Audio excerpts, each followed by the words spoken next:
نبی ہیں مقتدی،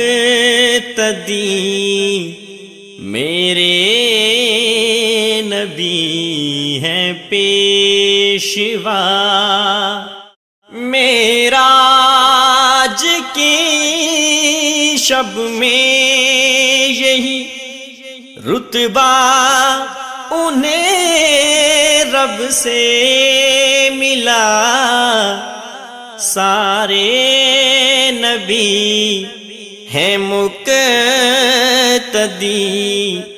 میرے نبی ہیں پیشوا۔ السلام علیکم ورحمۃ اللہ وبرکاتہ۔ ان الحمد للہ نحمده ونصلی علی رسولہ الکریم، اما بعد۔ ایک مسئلہ جو حقیقت میں اہل علم کے درمیان اختلافی نہیں ہے، کتاب و سنت کی واضح دلیلیں اس بات پر گواہ ہیں کہ علم غیب صرف اللہ کا خاصہ ہے، اللہ کے پاس ہے۔ اللہ اپنے نبی پر وحی کا نزول فرماتا ہے اور جو چاہتا ہے خبر دے دیتا ہے، لیکن جو چیز بذریعہ وحی نبی کو خبر دے دی جاتی ہے وہ غیب نہیں رہتا، وہ تو علم ہے جو صحابہ حفظ کر کے یاد کر کے امت تک پہنچا چکے ہیں۔ غیب کی خبر صرف ایک اللہ کے پاس ہے، اللہ کے علاوہ اس کو کوئی نہیں جانتا۔ لیکن اختلاف بہت زیادہ ہے، کچھ لوگوں نے اپنے پیروں کو بھی غیب دان سمجھ لیا، کچھ نے اپنے بابوں کو سمجھ لیا، کچھ نے انبیاء کے بارے میں یہ عقیدہ رکھ لیا، کچھ نے اپنے اماموں کے بارے میں رکھ لیا۔ تو آئیے اس مسئلے کو لے کر رسول اللہ صلی اللہ علیہ وسلم کی مبارک احادیث پہ پیش کر کے پوچھتے ہیں کہ سچی بات کس کی ہے۔ صحیح بخاری حدیث نمبر 1039 سیدنا عبداللہ ابن عمر رضی اللہ عنہما سے روایت ہے کہ نبی کریم صلی اللہ علیہ وسلم نے فرمایا، مفاتیح الغیب خمس لا يعلمها الا اللہ، غیب کی 5 کنجیاں ہیں جن کو اللہ کے علاوہ کوئی نہیں جانتا۔ 5 چابیاں ہیں غیب کی جو صرف جس کا علم اللہ کے پاس ہے۔ لا يعلم ما تغیض الارحام الا اللہ، رحم مادر میں جو کمی بیشی ہوتی ہے اس کو اللہ کے علاوہ کوئی نہیں جانتا۔ ولا يعلم ما في غد الا اللہ، کل کیا واقع ہونے والا ہے، کیا ہوگا، یہ اللہ کے علاوہ کوئی نہیں جانتا۔ ولا يعلم متى يأتي المطر احد الا اللہ، بارش کب برسے گی اللہ کے علاوہ کوئی نہیں جانتا۔ ولا تدری نفس بأي ارض تموت الا اللہ، کوئی نہیں جانتا کہ اس کی موت کس زمین پہ ہوگی۔ اے اللہ تجھے تیرے پیارے ناموں کا واسطہ ہے مولا، ہمیں ہمارے پیارے حبیب محمد کریم صلی اللہ علیہ وسلم کے مبارک شہر مدینہ میں شہادت کی موت سے نوازنا۔ تو کوئی نہیں جانتا کس کی موت کہاں پہ ہونے والی ہے۔ وَلَا يَعْلَمُ مَتَى تَقُومُ السَّاعَةُ إِلَّا اللَّهُ، قیامت کب قائم ہوگی اللہ کے علاوہ کوئی نہیں جانتا۔ یہ غیب کی 5 کنجیاں ہیں جس کا علم صرف اللہ کو ہے، اللہ کے علاوہ کوئی نہیں جانتا۔ کوئی کہہ سکتا ہے کہ ابھی آپ نے کہا حدیث میں ہے ماں کے پیٹ میں کیا ہے، لڑکا ہے یا لڑکی، کوئی نہیں جانتا۔ آج کل تو الٹرا ساؤنڈ کر کے بتا دیا جاتا ہے کہ اس میں لڑکا ہے یا لڑکی۔ تو الٹرا ساؤنڈ کرنے کی ضرورت کیا ہے، چھری مار کے پیٹ پھاڑ کے دیکھ لو تب بھی نظر آ جائے گا کہ لڑکا ہے یا لڑکی۔ معنی کیا کہ آپ نے کوئی آلہ استعمال کیا، وہ چھری کا آلہ ہو پیٹ پھاڑنے کی شکل میں، یا سائنس کی ترقی کے ذریعے وہ الٹرا ساؤنڈ کی صورت میں آپ نے اس آلے کو استعمال کر کے دیکھا پیٹ میں کیا ہے، اور اس کے بغیر غیب کی خبر صرف ایک اللہ کے پاس ہے کہ یہ کیا ہے۔ باقی یہ جو چیزیں ہیں یہ اندازے لگائے جاتے ہیں، اور وہ بھی اسباب کے ذریعے، بغیر اسباب کے کوئی نہیں جانتا بارش کب برسے گی، بادل آئے ہیں برسیں گے یا نہیں، بادل آئیں گے کب، بارش ہوگی کب، مروں گا کب، کہاں پر مروں گا، کل میرے ساتھ کیا ہونے والا ہے، میں کیا پلاننگ کر کے سو رہا ہوں، صبح اٹھنا بھی نصیب ہوگا یا نہیں۔ یہ غیب کی کنجیاں ہیں جو ایک اللہ جانتا ہے، اللہ کے علاوہ کوئی نہیں جانتا۔ صحیح بخاری حدیث نمبر 4612 سیدہ کائنات عائشہ صدیقہ سلام اللہ علیہا بیان فرماتی ہیں، اگر تم سے کوئی یہ کہے کہ محمد کریم صلی اللہ علیہ وسلم نے اپنے رب کو دیکھا تو اس نے جھوٹ بولا، کیونکہ اللہ مالک بیان فرماتا ہے لا تدرکہ الابصار، نظریں اسے نہیں دیکھ سکتی۔ اور جو تجھے یہ کہے کہ رسول اللہ صلی اللہ علیہ وسلم غیب جانتے تھے، اس نے بھی غلط کہا، کیونکہ اللہ مالک بیان فرماتا ہے لا یعلم الغیب الا اللہ، غیب کا علم اللہ کے علاوہ کوئی نہیں جانتا۔ یہ دو باتیں سیدہ کائنات نے بیان فرمائی۔ جو یہ کہے کہ رسول اللہ صلی اللہ علیہ وسلم نے اللہ کو دیکھا، اس نے بھی جھوٹ بولا۔ ہاں، خواب کے اندر حدیث میں آتا ہے کہ رسول اللہ صلی اللہ علیہ وسلم نے اللہ کا دیدار کیا، لیکن جاگتی ہوئی ان آنکھوں سے ان دنیا کی زندگی میں کوئی اللہ کو نہیں دیکھ سکتا۔ اہل ایمان جنت میں جائیں گے، نور کے ممبروں پہ بیٹھے ہوں گے، اور فردوس میں وہ اپنے رب کا دیدار کریں گے۔ اے اللہ، تجھے تیرے پیارے چہرے کا واسطہ ہے، مالک ہمیں ان پیاروں میں شامل فرما دے جو پیارے نبی محمد کریم فداہ ابی و امی صلی اللہ علیہ وسلم کے پڑوس میں جنت الفردوس میں تیرے چہرے کا دیدار فرمائیں گے۔ اے اللہ، ہمیں ان بد نصیبوں میں شامل نہ کرنا جو تیرے چہرے کے دیدار سے محروم رہیں گے۔ خواب کے اندر حدیث میں آتا ہے اللہ کے نبی صلی اللہ علیہ وسلم نے اللہ کا دیدار کیا، لیکن اس دنیا کی ان آنکھوں سے کوئی اپنے رب کو اس دنیا کی زندگی میں نہیں دیکھ سکتا۔ اسی طرح سیدہ کائنات نے فرمایا، جس نے یہ کہا کہ اللہ کے نبی صلی اللہ علیہ وسلم غیب جانتے تھے، اس نے بھی جھوٹ بولا، کیونکہ اللہ مالک بیان فرماتا ہے کہ اللہ کے علاوہ غیب کوئی نہیں جانتا، یہ خاصہ ہے صرف میرے مولا و مالک کا۔ اللہ نے وحی کی اپنے نبی پر، وحی علم ہے جو صحابہ تک پہنچی، صحابہ سے امت تک پہنچی، یہ علم ہے جو اللہ نے دیا۔ یہ قرآن مکمل غیب میں تھا، اللہ نے اس کو وحی کے ذریعے ہمارے پیارے نبی جناب محمد کریم صلی اللہ علیہ وسلم کے مبارک سینے پہ نازل فرمایا۔ تو اللہ جب چاہتا تھا، جو چاہتا تھا، اپنے نبی کو وحی کر دیتا تھا، اور وحی علم بن جاتا ہے۔ غیب کی کنجیاں اللہ کے علاوہ کوئی نہیں جانتا۔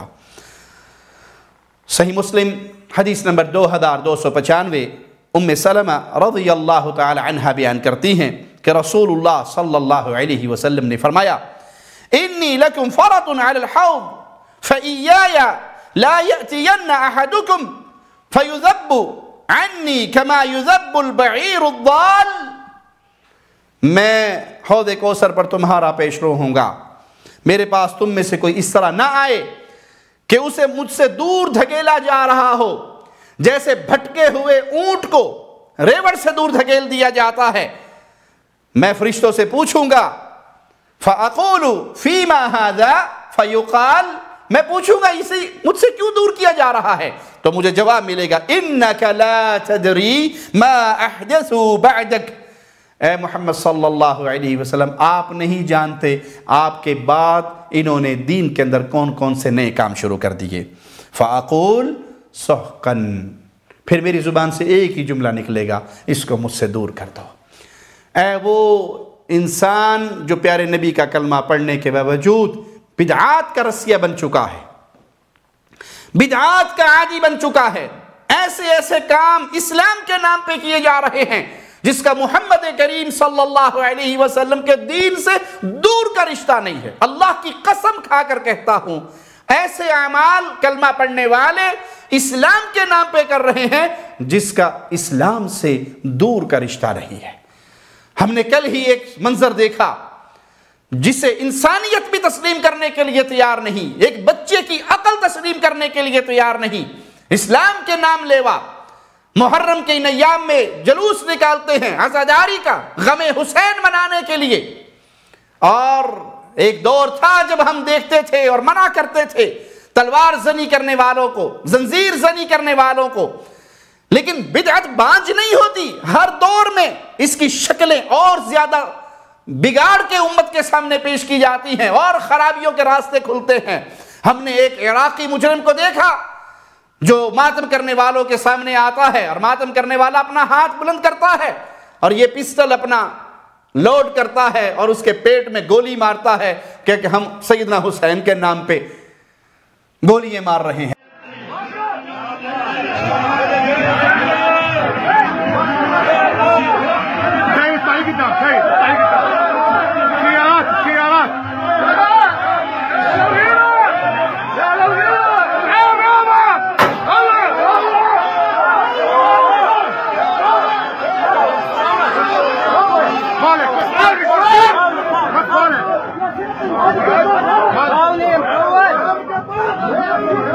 عمل شو طلع مغرور.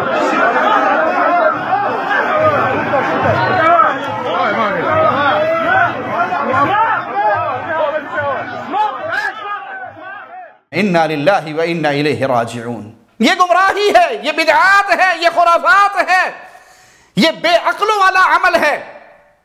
رسول اللہ صلی اللہ علیہ وسلم کے صحابہ بدر میں شہید ہوئے، آپ نے نہ خود ماتم کیا نہ ماتم کرنے کا حکم دیا. پیارے نبی صلی اللہ علیہ وسلم کے پیارے چچا حمزہ سید الشہداء کا لقب پانے والے احد میں شہید ہوئے. پیارے نبی نے صحابہ کو ماتم کرنے کا حکم نہیں دیا. پیارے نبی کے بیٹے فوت ہوئے، بیٹیاں فوت ہوئی. فاطمہ الزہراء سلام اللہ علیہا رضی اللہ تعالی عنہا خاتون جنت ہیں، حسنین کریمین کی ماں ہیں، مولا علی کی زوجہ محترمہ ہیں. اتنی عظمت والی فاطمہ کی ماما خدیجہ الکبریٰ سلام اللہ علیہا پیارے نبی کی سب سے پیاری زوجہ، اپنا سب کچھ اپنے نبی کے قدموں پہ وار دینے والی ہماری ماں، جس کی وفات پر پیارے نبی غمگین ہوئے. عام الحزن اس سال کا نام پڑ گیا، لیکن نہ آپ نے ماتم کیا، نہ آپ نے اپنے اہل بیت کو ماتم کا حکم دیا، نہ آپ نے اپنے صحابہ کو ماتم کا حکم دیا. سیدنا عمر شہید ہوئے، صحابہ نے ماتم نہیں کیا. عثمان شہید ہوئے، صحابہ نے ماتم نہیں کیا. سیدنا علی شہید ہوئے، مولا علی کی شہادت پہ نہ حسن نے ماتم کیا نہ حسین نے ماتم کیا رضوان اللہ علیہم اجمعین. سیدنا حسن کو زہر دیا گیا، ماتم نہیں ہوا. اہل بیت میں سے کسی نے ماتم نہیں کیا. سیدنا حسین شہید ہوئے، سیدنا حسین کی شہادت کے باوجود زین العابدین رضی اللہ عنہ وارضاہ نے ماتم نہیں کیا. ہماری نہیں مانتے نہ مانو، اپنے گھر کی تو مانو. یہ تمہارا مولوی ہے، یہ تمہارا ذاکر ہے جو اپنے ذاکروں کا جھوٹ کھول کے بیان کر رہا ہے کہ ماتم کی دلیل نہ تو کسی امام نے دی، اس کا حکم نہ اہل بیت نے دیا، نہ کسی کتاب میں ہے. کسی بھی اخباریوں سے میں سوال کرتا ہوں، بتائیے کسی امام کا جھوٹا قول بتائیے کہ ماتم کرو زنجیر کا، کما کا ماتم کرو. میں نہیں کہہ رہا ہوں کہ نہ کریے، بھائی یہ بھی نہ کہہ دی کہ مولانا نے کہہ دیا نہ کرے. نہ، میں کہتا ہوں تم جس مرجع کی تقلید کرتے ہو اس سے پوچھو کیا کرنا. فلپ فلاپ مت کرو.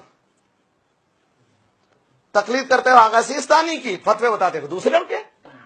کس کو بیوقوف بناتے ہو؟ یہ کہو کہ اخباری ہوں میں، اخباری ہوں تو اخباری بتاؤ، کسی خبر میں بتاؤ. امام زین العابدین سے لے کر کے 12ویں امام تک کسی امام نے کسی جگہ پہ بتایا ہو یا کر کے بتایا ہو؟ نہیں کیا.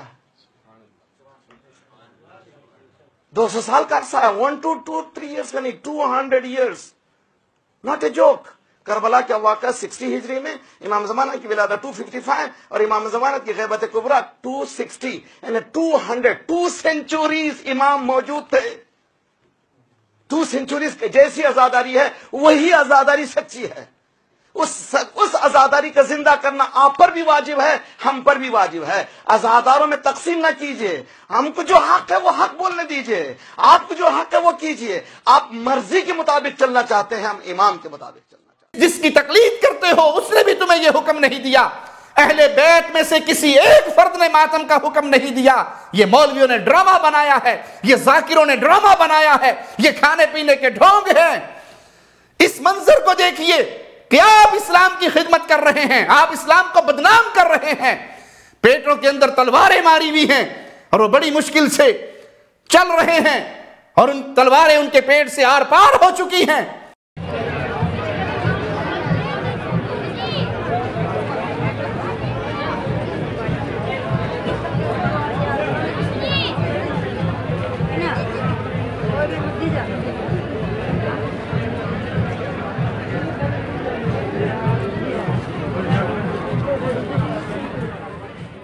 یہ اسلام ہے، اللہ کی قسم یہ میرے نانا محمد کریم کا دین نہیں ہے صلی اللہ علیہ وسلم. یہ ائمہ اہل بیت کا دین نہیں ہے، یہ مولا علی کا دین نہیں ہے، یہ سیدنا حسن کا دین نہیں ہے. اس منظر کو دیکھیے، کانٹے زمین پہ بچھا کر اس کے اوپر لوٹ پوٹ ہوا جا رہا ہے.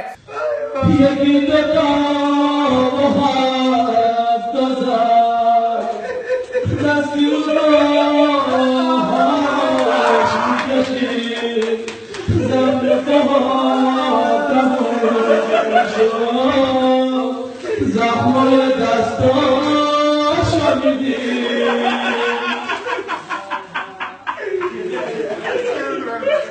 به ما نگاه شب شبستون منی یاد یہ سیدنا حسین کا دین نہیں ہے، یہ زین العابدین کا دین نہیں ہے، یہ ائمہ اہل بیت کا دین نہیں ہے، یہ تم نے تراشا ہے، یہ مجوسیوں کا دین ہے، یہ فارسیوں کا دین ہے، یہ ایرانیوں کا دین ہے، یہ ابو لولو مجوسی کے ماننے والوں کا دین ہے، یہ اہل بیت کا دین نہیں ہے، یہ محمد کریم کا دین نہیں ہے۔ اللہ کے لیے اپنے آپ کو روکیے، بدعات سے روکیے، خرافات سے روکیے۔ قیامت کے دن آوازہ پڑے گا انک لا تدری ما احدثوا بعدک، اے پیارے نبی صلی اللہ علیہ وسلم آپ نہیں جانتے آپ کے بعد ان لوگوں نے دین میں کیا کیا اضافے کر دیے۔ مصطفیٰ علیہ السلام فرماتے ہیں، حسنین کریمین کے نانا فرماتے ہیں، میرا ایک ہی جواب ہوگا، سحتن، ان کو دور کر دو میری نظروں سے جنہوں نے میرے دین کو بدل ڈالا۔